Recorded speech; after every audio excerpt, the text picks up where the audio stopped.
Hello from London, language learners, and it's 2020 and time then for my review of last year in language learning, blogging on howtogetfluent.com and vlogging here on the channel, and looking ahead to this new year, what I'm going to be up to, what you're going to be up to in your language learning. 2019 was a big year for me in the sense that I started a new language, Japanese. I kept that up pretty well until I hit the road in October and actually then made my first visit to Japan. It's been wonderfully exciting, as it always is, to start a new language. And I think there are quite a few things that I got right with Japanese: having a regular slot, sticking to one textbook, being quite methodical in working through that. A change from when I started Basque in 2013 was that I've put less emphasis on speaking early, and I think one of the lessons I've taken from this year, for me at least, is that I'm going back to the idea of conscious vocabulary building in my language learning, using flashcards and flashcard apps as well. And I wonder whether you have had any breakthroughs or returns to old habits in your language learning in 2019. Was it a year for you in which you started a new language, or has it been a question of pressing on with one you started a while ago?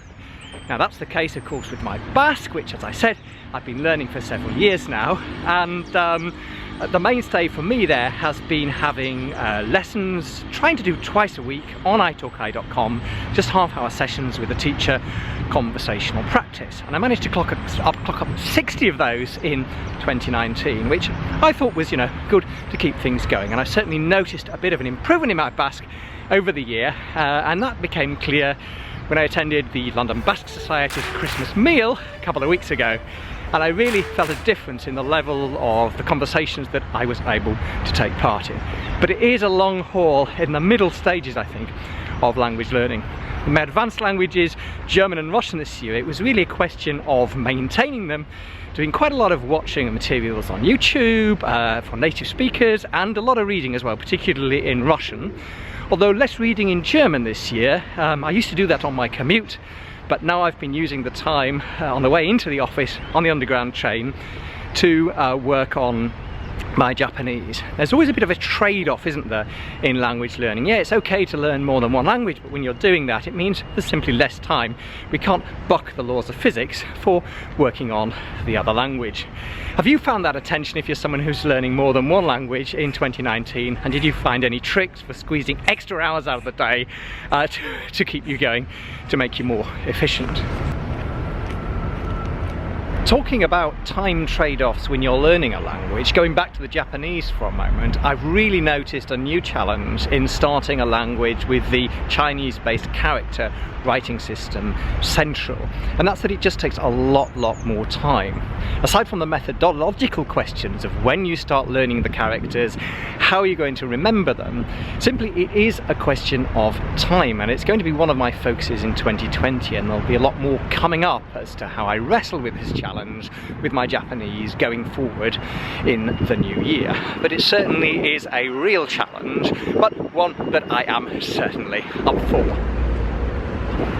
Now, turning to howtogetfluent.com, on the blog, I've kept blogging weekly, usually on a Sunday. We've had various learner interviews and a lot of general language learning posts. Things like why it's a good idea to learn a language in retirement, wrestling with the question of how soon you should start speaking the language.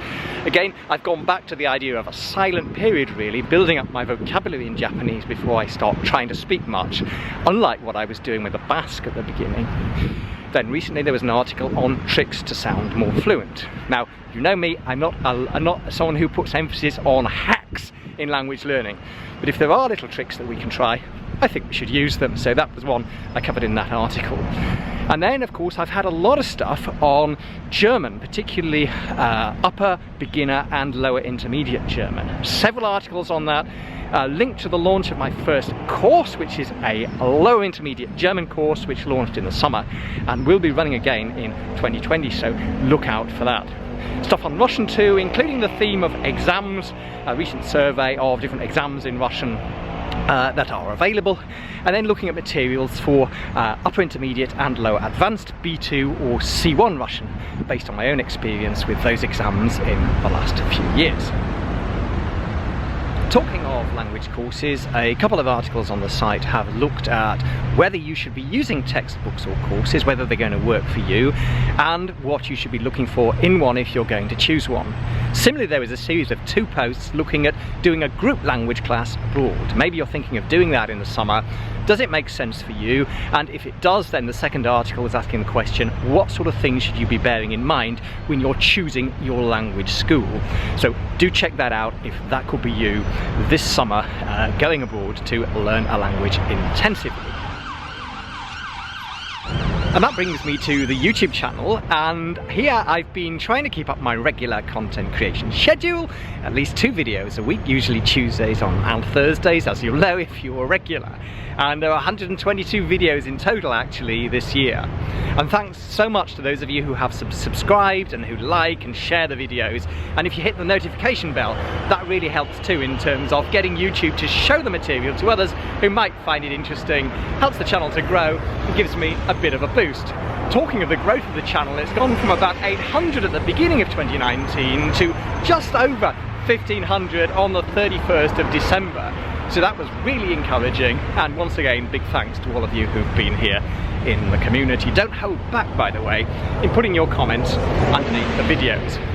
In terms of content, it's been a great pleasure again to do a lot of inspiring interviews with people like Richard Simcott and with Jitka Vlasovska, organisers of the Polyglot Conference and the Polyglot Gathering respectively, and other inspiring learners.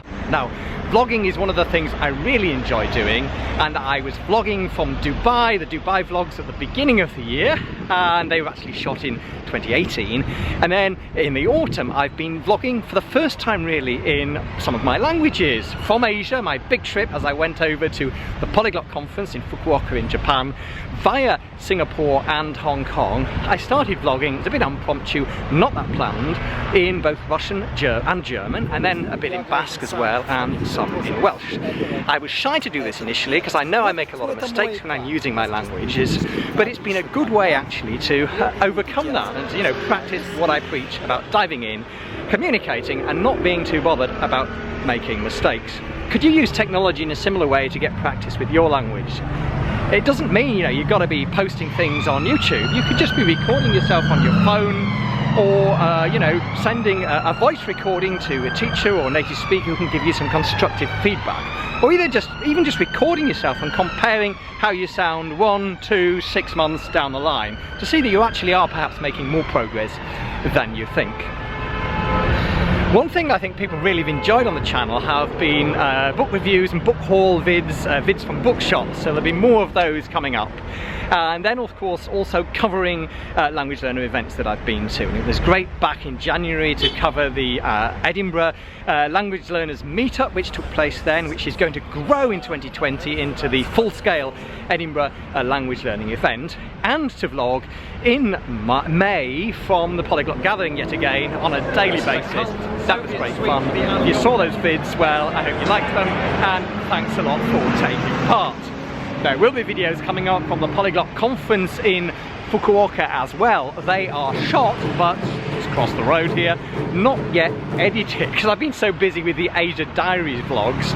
But they will be coming up in January this new year, 2020, and look out for those. Some great material I shot at the conference in Japan. Are there things you'd like to see on the channel that I haven't done yet? For example, when I hit 1,000 subs, I did a YouTube live. That was, I think, back in May, and that was great fun. Would you like to see more videos like that on the channel? Would you like to see me actually attempting to do some tutorials in specific aspects of particular languages? Do you want to see more travel vlogs? Do you want, as I say, tutorials? Who would you like to see interviewed next on the channel? Let me know. Well, that just about winds up, I think, this review, except to say that when I get to February, I will have been for 2 years producing the 2 videos a week and the 1 blog post over on howtogetfluent.com. And I think that's going to be a good milestone point at which to take a step back and to decide how we go further with the channel and with the site in terms of the sort of content that's out there and how frequently it's out there during the rest of 2020. So that's something I'm thinking about, whether I should be producing less or different types of material. I'm not going anywhere, but there may be a rebalance, sort of less content creation would free me up to do other things which might help you and inspire you with your language learning. One of the great pleasures of doing this channel is the two-way communication. It's the same on the website. The best way to keep in touch is to join the How to Get Fluent email club, where you'll hear about new content, offers that I might have, or new courses which I'm planning to launch or relaunch in 2020. So it'd be great if you join the tribe there, as it were, and you'll get my free video training on how to learn a language when you do so. Keep in touch, whatever channel you're going to use, whether it's here in the comments, subscribing to the email club, Twitter, or on Instagram, or in the Facebook group, which is also growing. And I look forward to going forward with you in our language learning journey together in 2020. A very big Happy New Year, and thanks for your support in 2019. Good luck for your language learning in the coming year.